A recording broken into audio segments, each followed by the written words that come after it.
En 35 ans, la chirurgie a énormément progressé.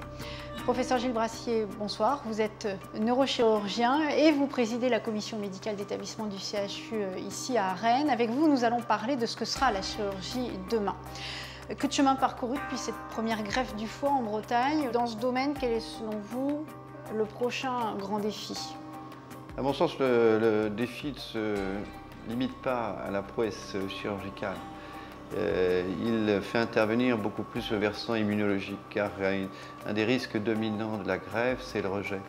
Et pour diminuer le risque de rejet, on a besoin des avancées de la recherche de nos collègues immunologistes et bien sûr de nouvelles molécules qui éviteront ce risque. Pour vous, est-ce que les prochaines grandes avancées médicales passeront par des progrès technologiques? Certainement, c'est réellement une course à l'armement que l'on observe depuis plusieurs années et qui ne peut que se confirmer. Alors il ne faut pas voir ça sous un aspect péjoratif quand je parle de course à l'armement. En fait, tous ces appareils, quels qu'ils soient, et Dieu sait s'ils sont nombreux, eh bien, concourent à améliorer la sécurité de l'acte chirurgical, à en minimiser les conséquences et le traumatisme sur le patient lui-même, à tendre vers une précision la plus extrême possible, à diminuer également ce qu'on appelle l'accès chirurgicale à proprement parler.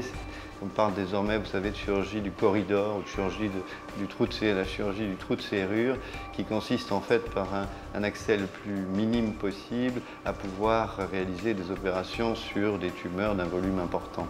Alors de votre point de vue, quels sont les avantages et les réserves qu'on peut avoir face à ces grandes avancées technologiques dans le domaine chirurgical? Les bénéfices, c'est que désormais les équipes dans les salles d'opération ne se limitent pas à un chirurgien, un anesthésiste et à une équipe d'infirmières et d'aides-soignants. Il existe d'autres personnes qui interviennent, c'est plus du tout une enclave, il y a des ingénieurs, des techniciens, des ingénieurs informaticiens, etc. Et tout ça a pour but en fait, d'améliorer la sécurité du geste chirurgical et au profit du patient.